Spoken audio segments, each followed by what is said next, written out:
आता काही दिवसात तुम्हालाही आता मोबाईल प्रमाणे विजेच्या मीटरचं रिचार्ज करावं लागणार आहे। त्यासाठी स्मार्ट मीटर बसवण्यास सुरुवातही झाली। मात्र ऊर्जा मंत्री असलेल्या फडणवीसांच्या नागपुरातून आणि विदर्भात विरोध सुरू झालाय। पाहूया।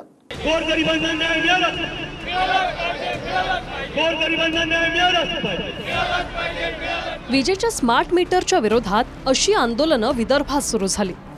स्मार्ट मीटरला विरोध करत नागपुरात आंदोलन झालं, पुतळेही जाळण्यात आले आणि आणखी तीव्र आंदोलनाचा इशाराही दिला। ह्या देशामध्ये जेव्हा 80 करोड जनता गरीब आहे, त्याला त्याची अन्न घेण्याची पर्चेसिंग कॅपॅसिटी नाही आहे, तर हे महागडे वीज ते कुठून खरेदी करणार याची ह्या प्रशासनाला शासनाला अक्कल पाहिजे।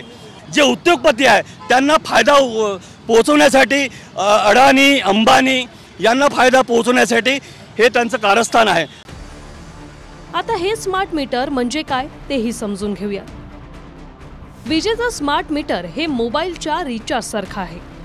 प्रीपेड स्मार्ट मीटर लावल्यावर रिचार्ज करावं लागेल, त्यानंतर वीज सुरू होईल आणि रिचार्ज संपलं की घरातील वीज बंद होईल। एकदा रिचार्ज केल्यानंतर रिचार्ज संपण्याच्या 2 दिवसांआधी मोबाईलवर तसा मेसेजही येईल, म्हणजेच रीडिंग घेऊन बिल देण्याची पद्धत बंद होईल। एका महिन्यात बिल भरलं नाही तर पुढच्या महिन्यात दोन्ही महिन्यांचं बिल भरण्याची पद्धतच बंद होईल। किती वीज वापरायची आणि वीज बिलाचा भार कसा कमी ठेवायचा याचा अधिकार ग्राहकांना दिला जात असल्याचं महावितरणकडून सांगितलं जातंय। मात्र वीज ग्राहकांचा याला विरोध आहे।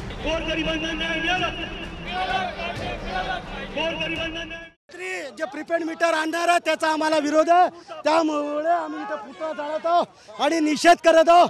प्रीपेड मीटर आम्हाला विदर्भात कुठेच नको। आम्हाला जे शासनाने प्रत्येक घरी प्रीपेड मीटर लावण्याची योजना आखलेली आहे, त्या प्रीपेड मीटरला आमचा पुरजोर विरोध आहे। कारण एक देशामध्ये केंद्र शासनाने 80 कोटी जनतेला दारिद्र्य रेषेखाली आणलेला असून सुद्धा त्यांनी हे षडयंत्र रचलेलं आहे। महाराष्ट्रात महावितरणच्या 2.25 कोटी ग्राहकांकडे टप्प्याटप्प्यानं स्मार्ट मीटर लावण्यात येणार आहेत। काही ठिकाणी सुरुवातही झाली। अदानी, एनसीसी, मोंटे कार्लो कंपनीला याचं कंत्राट देण्यात आले। तर आता जनतेच्या मनातला संभ्रम दूर होईपर्यंत स्मार्ट मीटर बसवू नये अशी विनंती ऊर्जा मंत्री फडणवीसांकडे करणार असल्याचं बावनकुळे म्हणाले। जनतेच्या मनात थोडा संभ्रम आणि काही शंका निर्माण झाल्या आहे। मी माननीय देवेंद्रजींना विनंती केली आहे की जोपर्यंत जनतेच्या मनातल्या शंका आणि संभ्रम दूर होत नाही तोपर्यंत स्मार्ट मीटर लावू नये आणि देवेंद्रजी आमचं म्हणणं ऐकतील, कारण त्यांनी मान्य केलं आहे। त्यामुळं संभ्रम आहे। स्मार्ट मीटरबद्दलची एक आक्रोश तयार करण्यात आलेला आहे, पण जोपर्यंत जनतेचं समाधान होत नाही तोपर्यंत मात्र देवेंद्रजी यांना आम्ही सांगितलं आहे, विनंती केली आहे। मला वाटतं ते आमची विनंती मान्य करतील। विक्रम, आ तो गए, जाओगे कैसे? बड़े आराम से। ये देश हेलो, मैं आ रहा हूँ और हाँ, भगा कर ले जाऊंगा। सिक्योरिटी! भैया, भाग गई, पकड़ो उनको। हेलो, बोला था ना, भगा कर ले जाऊंगा। विक्रम! एक हिंट तो देते। हिंट? बड़े आराम से। वीज बिलाची थकबाकी या मीटरमुळे थांबेल असं महावितरण आणि सरकारला वाटतंय, पण या मीटरच्या विरोधात आंदोलनं सुरू झाली। ऐन विधानसभा निवडणुकीच्या पार्श्वभूमीवर हा नवा मुद्दा तयार होऊ शकतो।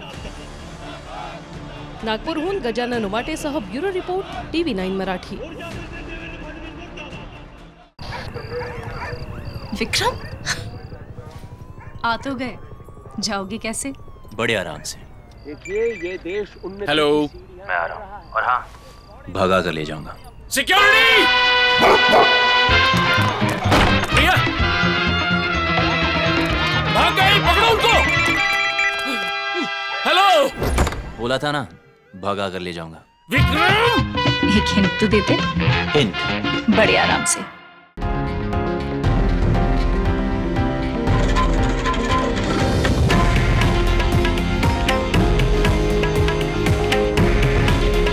हे आहे देशातील नंबर 1 न्यूज नेटवर्क आणि आपण पाहत आहात TV9 मराठी। काळजी तुमची, हित महाराष्ट्राचं।